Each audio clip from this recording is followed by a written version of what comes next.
signed up to teach Èrè Òṣùpá at the Languages of the World Day event, and you know how it goes. Under the sun or in the snow, we gotta move.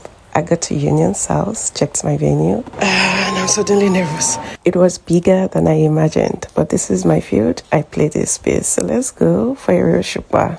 Ẹ káàsán lẹ́ẹ̀kan sí, orúkọ mi ni Tana Ajiki. Ẹ káàbọ̀ sí Èrè Òṣùpá in the Yoruba culture. At night, after a long day of activities, you've gone to the farm, you've gone to the market, the children have maybe gone to school, and everything you can possibly fit into your day. By the time it's night, when the moon is out, either you have the full moon, which is best for these kind of activities, or you have the crescent moon. We have what we call Èrè Òṣùpá. Èrè is play. Òṣùpá is the moon. And that's why I have something there just to show you the moon. So Èrè Òṣùpá is literally moonlight play. So the playful activities that we engage in under the moonlight. That's what we have. Well, we can't have moonlight play because you have to be here in the afternoon. So we're just going to make do with the daytime. But we will try and simulate what it would look like if we were to have this at night. So, ẹ káàbọ̀ sí Èrè Òṣùpá. Welcome, and I'm very glad that you're here. Now, we have different things we do as play under the moonlight. And I have a list. I'm sure you're familiar with hide and seek. Are we all familiar with hide and seek? Yes, so we have something like that too in Yoruba. We call that boju boju. So boju, to cover your face. Yeah, boju boju. So when the person who is calling, who needs to go hide, the person will say boju boju. Every other person will say, oh. Do you want to do that? Boju boju. Whatever for right. That's brilliant. Thank you. So boju boju. And then the person will keep saying olorombo. So oro is oro is a kind of, we don't like to use the word masquerade, but it's one of the occultic things that we have. It's not bad occultism. It's just one of those traditional groups that we have. And for oro, the tradition says that a woman must not see the oro. It's a taboo for a woman to see the oro with bare eyes. Anybody who sees a woman who sees the oro will be taken. So the idea behind olorombo is the oloro, that's the oro person is coming to cover your eyes so you don't see, and then because your eyes are covered, every other person gets the opportunity to run and go hide. And when you open your eyes, now you have to look for the person. So let's go again. Boju boju. Olorombo. So then I will say shaking she. So to she is to open. So when I say shaking she, should I open it? Have you all hidden yourselves? Is it time for me to open my eyes now to come look for you? So when you say shaking she, if you have not yet hidden yourselves, if you've not found a spot for you to hide, you say mighty she is not open. Don't open your eyes yet. Yeah. So should we try that again? Boju boju. Olorombo. Shaking she. Mighty she. Or you can you can respond and say shiki she. That's now you can open it and you go around looking for the person. So that's hide and seek. We call it boju boju in Yoruba.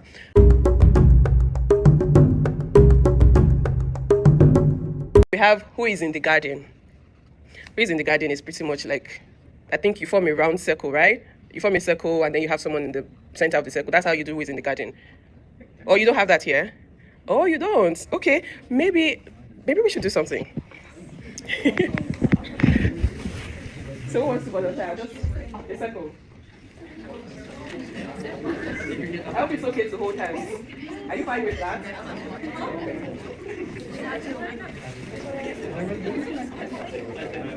Yeah, if you want to join us, you can. Okay, so we need someone in the center. Who's going to stand in the center? Who would like to stand in the center? Okay. So, who is in the garden for us is Talo wa nínú ọgbà náà. Ọgbà is garden. So, Talo wa nínú ọgbà náà, who is in the garden, right? So, when I say Talo wa nínú ọgbà náà, you say ọmọ kékeré kan, it's a little girl, a little boy, or a little person, right? So, Talo wa nínú ọgbà náà. Ọmọ kékeré kan ni. Ta ló wà nínú ọgbà náà? Ọmọ kékeré kan ni. Then someone would say, ṣé kí n wá wò? Now should I come and see the person? Then we can say, ma wá wò or olè wá wò. So that's how we go. And sometimes to make it fun, we move around in the circle, so we don't stand on the spot, moving and running along.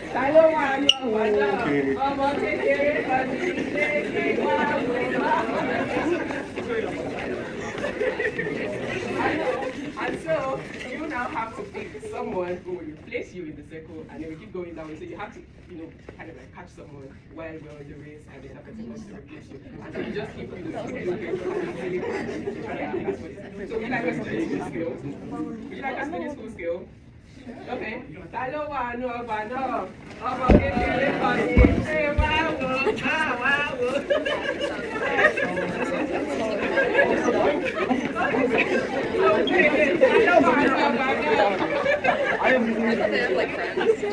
Alright, thank you very much. Let's have us.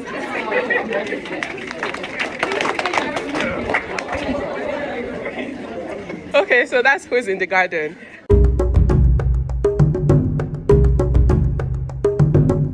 Ayo is a board game. It looks something like this. I know different cultures have something similar to this. So you have pebbles, stones, depending on what you use in your culture or that's used in the culture, and then you go turns, putting one stone or pebble at a time in each hole. So that's for Ayo. Ayo is usually played by adults, especially men in the community.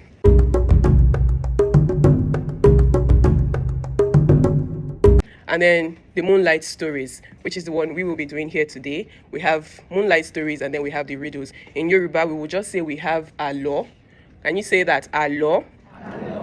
So àlọ́, àpagbẹ is for stories, àpamọ is for riddles. So àpamọ is something that we say, and then we expect that you know the answer. So it gives the sense of the riddles. So something like, kí ló kọjá níwájú ọba, tí kò kí ọba. What's that thing that, walked past the king without paying homage to the king? What would that be? What could possibly do that? Oh, who? What? so the answer would be fly, the house fly. Yeah, it flies by without waiting to say hello to the king. And then we have another one that says, Woruku tindi tindi, woruku tindi tindi. Obi gba ọmọ, gbogbo ọmọ èló lé ní tìrò. So woruku tindi tindi is just an idiophone. And then we're saying that this thing has given birth to 200 children and has put, let's use eyeliner on all 200 children. Can you think of what that would be? Anyone? White beans. so you know that beans, white or the brown beans, has this black lining on it. So that's the liner. Yeah. So let's go on now to what we've come here to do today. Before I go on, now there's something that is predominant in àlọ́ àpagbẹ, the moonlight stories. Now we call it àpagbẹ because there are always songs in moonlight stories. So the person saying the story, when I booked this room, I was hoping we would all be able to sit on the floor, and then the person telling the story usually sits on his stool. So in the tradition, it's usually the older woman in the house who, gathers the children. So things like this are for children, teenagers, while the adults have their adults games. So the woman will sit in the middle, and the children will surround her, and then she tells the stories. And the woman will sing a song. It's always part of the stories. She says something, there's always a response. So we call it a call and response story. So you will see that when we go, I think we should learn the song together. So the C is for call, which would be me. And the R is for response, which would be you. So when I say something, you respond, alugbirin. Thank you. So I will start. Babalawo mo wá bẹ̀bẹ̀. Babalawo mo wá bẹ̀bẹ̀. Ògùn tó ṣe fún mi lẹ́rẹ̀kan. Tó ní màmá mọwọ́ kẹnu. Tó ní màmá fẹsẹ̀ kẹnu. Gbòǹgbò ló yọ mí gẹ̀rẹ̀. Mo fọwọ́ kan bẹ́ẹ̀ mo mú kẹ́nu. Mo fẹsẹ̀ kan bẹ́ẹ̀ mo mú kẹ́nu. Mo bojú wokùn orí tandi. Babaláwo mo wá bẹ̀bẹ̀. Thank you. So that's the song we'll be singing throughout the story. So these are words that you will hear in the course of the story. I may be switching away from this slide so that you can see the song when we start to sing. But the key things that the key players in the story are Ijapa. So in Yoruba, Ijapa is the tortoise. But we have a name for Mr. Tortoise that we also use in our stories, Olobaun. That's the name that we ascribe to tortoise. And then tortoise's wife is called Yonibo. So we have Olobaun, Mr. Tortoise, Yonibo, Mrs. Tortoise. And then we have the Babalawo that you've heard in the song, is an Ifa priest. Oyun is pregnancy. You will hear me say that much later in the story. So, alo, when I say alo, you will say alo. Alo. Alo. Ọ̀rọ̀ mi dápá, ó dápò, ó dá gbòrògbòdò lórí Ọlọ́bàun ọkọ Yonibo. Don't worry, I'm going to say the story in English. So all I've just said is that's our version of Once Upon a Time. My story is about Olobaun, Mr. Tortoise, and his wife, Yonibo, Mrs. Tortoise. So here goes the story. Now, in a very long time, when humans and animals lived together, Mr. Tortoise was married to Yonibo, Mrs. Tortoise, and for 10 years in their marriage, they did not have children. They tried everything they could, they just could not get a child. And so, after 10 years, Yonibo was very upset and sad and depressed. She just wanted to have a baby. Why couldn't she get a baby? What was Oloban, her husband, doing? Why won't you just help me get a baby? Do something. I need a child. I want a child. And, she was just all over it. She wants a child. She wants a child. She wants a child. And so her husband, Oloban, decides, okay, fine. I will do something. I will help you find a child. I will go out. I will look for a way for it to happen. And so Oloban, Mr. Tortoise, goes to the Babalawo. The Babalawo in the Yoruba land is an Ifa priest that we go to consult. He divines, he casts what we call the Okpele. That's the divination chain.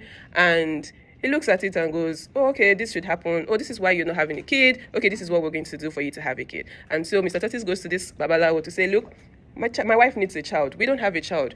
Do something. My wife is very upset, and I can't live with my upset wife. Just do something about it. So the Babalawo says, okay, you know what? There's a solution for your problem. I'm going to fix it, right? But here's what I'm going to do. I'm going to prepare a potion for your wife. But to make it easy for her to ingest, I will make it into a delicious meal. Asaro. So asaro is made with yam, palm oil, pepper, and there's all that meat and, juicy meat and stew and everything. And then he says, that's what I'm going to give you. You will take it home to your wife and she will eat this. When she eats this, I assure you, she will get pregnant and you will have a baby. Yay! Good news, they will have a baby. But there's a condition. I know you, Olobaun. You're very greedy. If I give you this thing, you will want to eat out of it. You must never eat from this food. Only your wife should eat from this. And he goes, oh yeah, sure. Scout's honor. I will not taste, not even the oil, nothing. I'm never going to take anything from this food. Are you sure? Yes, I'm sure. Only my wife will eat this. Are you sure? Yes, I am sure. Only my wife will eat this. Okay. The Babalawo prepares the potion, puts it in the asaro for Olobaun, Mr. Tortoise, to take home to his wife. Guess what? On his way home, this food, the aroma is everywhere. And Olobaun is thinking to himself, how come it is only Yonibo, my wife, who will eat this food all by herself? This food is even too much for her. How much does she even need to eat for her to get pregnant? I don't think it will do any harm. If I have some, it's just a little. I'll just have a taste. But the Babalawo said I must not eat out of this. But he's not here. Nobody will know. I'm just going to eat small and then I'll take the rest home. Right? Sounds easy. And so Olobaun decides, you know what, I'll just taste a piece of meat. So he takes a piece of meat and then he eats it. Wow, this is so delicious. How come the Babalawo knows how to make a meal this delicious? No, I need to take an extra piece. He takes an extra piece of meat. No. Yonibo will not be the only one to eat this delicious meat. I should have some more. And then, before you know it, Olobaun sits on the road and starts eating. And then he's eating, and he's eating, and eating. And He was almost done with the food when he remembered, oh my God, Babalawo said I must not eat out of this food. Now what's going to happen? He has almost finished the meal. What will Yonibo eat? They need to get pregnant. Unfortunately for him, he decides, you know what? I will just take this remaining small portion to my wife and pretend like this is all the Babalawo gave me to bring to her. I wish it was that simple. On his way home, his stomach began to swell. His stomach began to swell. It started to increase in size. And Olobawon became worried. What's going on? My stomach is hardening up. It is now hard. Oh my God, what's going on? Am I getting pregnant? I need to go back to the Babalawo. On his way, his stomach kept increasing in size like a pregnant woman's stomach. And he had to rush back to the Babalawo to say, look, I need your help. And now he's singing. On his way to the Babalawo's house, he begins to sing, Babalawo mo wa bebe. Babalawo mo wa bebe. Ògùn tó ṣe fún mi lẹ́rẹ̀ kan. Tó ní màmá mọ́wọ́ kẹnu. Tó ní màmá fẹsẹ̀ kẹnu. Gbòǹgbò ló yọ mí gẹ̀rẹ̀. Mo mọ́wọ́ kan bẹ́ẹ̀ mo mú kẹnu. Mo fẹsẹ̀ kan bẹ́ẹ̀ mo mú kẹnu. Mo bojú wokùn orí tandi. Babalawo mo wa bebe. So he starts singing this song on his way to Babalawo's house. And then he gets to the Babalawo's door. Babalawo Simon looked at him. Olobawon, what are you doing here? What happened to your stomach? And then he looks at the Babalawo. Babalawo mo wa bebe. Babalawo mo wa bebe. Ògùn tó ṣe fún mi lẹ́rẹ̀ kan. Tó ní màmá mọ́wọ́ kẹnu. Tó ní màmá fẹsẹ̀ kẹnu. Gbòǹgbò ló yọ mí gẹ̀rẹ̀. Mo fọwọ́ kan bẹ́ẹ̀ mo mú kẹnu. Mo fẹsẹ̀ kan bẹ́ẹ̀ mo mú kẹnu. Mo bojú wokùn orí tandi. Babalawo mo wa bebe. Babalawo looked at him and said, tell me what happened. Your story is not adding up. And then he starts this lie and says, oh, I was actually keeping to your word. I was being obedient and I did not touch this food. But all of a sudden, I got somewhere. Bongo, that is a tree root. It was just on the roadside. I didn't see the root. And then I hit my leg. And so I slipped and fell. And when I fell, my hand touched the soup. And then my leg too touched the soup. And that's how everything entered my mouth. So I did not do anything. In fact, I did not intentionally eat this soup. Babalawo looked at him and said, you think I'm a child? Does this story make any sense to you? Tell me the truth. What happened? And then he keeps singing this song again. Babalawo said, no, I don't believe you. What really happened? If you want an antidote, then you have to tell me what happened. And so Ijapa confesses and says, yes, indeed, the aroma of the soup was just overpowering. I couldn't help myself. And I just said I wanted to taste it, just one taste. And I didn't know when I finished the soup. And then now my stomach is very big. Please help me, please. I don't want my stomach to be this big. Please help me. And I looked at him and said, I told you there is no antidote. Only your wife has to eat this food, and then she will get pregnant. But now that you have eaten it, that's the end. There's nothing we can do about it. And so he continues to cry and continues to sing this song until Babalawo told him, look, I can't do anything about this. You have to bear the consequences of your actions. There is no antidote. And so, please go home. And that was how Olobawon lost his life, because he failed to listen to the Babalawo's instruction. And so, this brings me to the end of my Alo.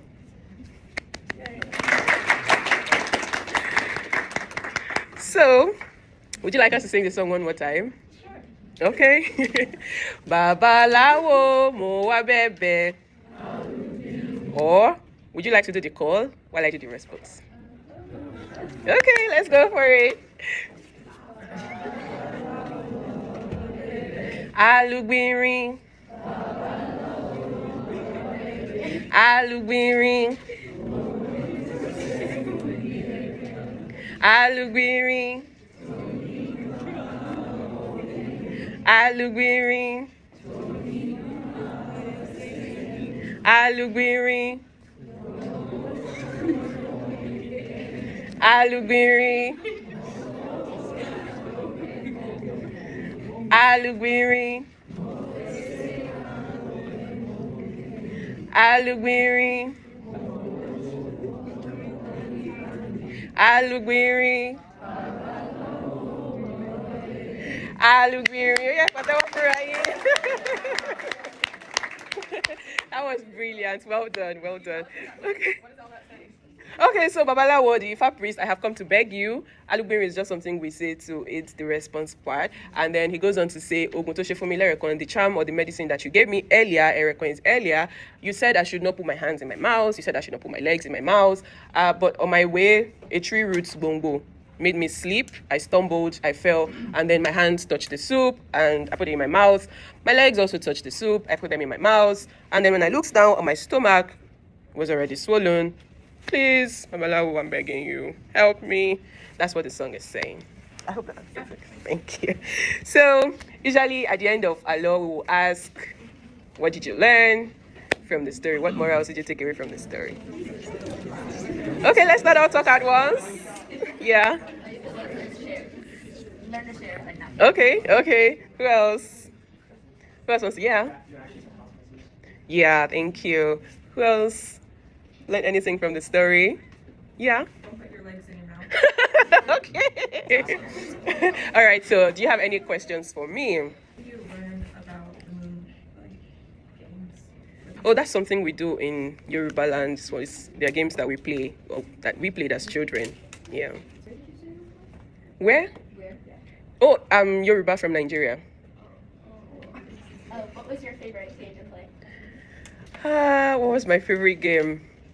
I used to like the role-playing games a lot, and then I liked the àpamọ, the riddles. Yeah, I liked the riddles a lot. Yeah. All the stories like that have like a song. Oh yes, that's why we call them àpagbẹ. They all have songs that we sing. Yeah.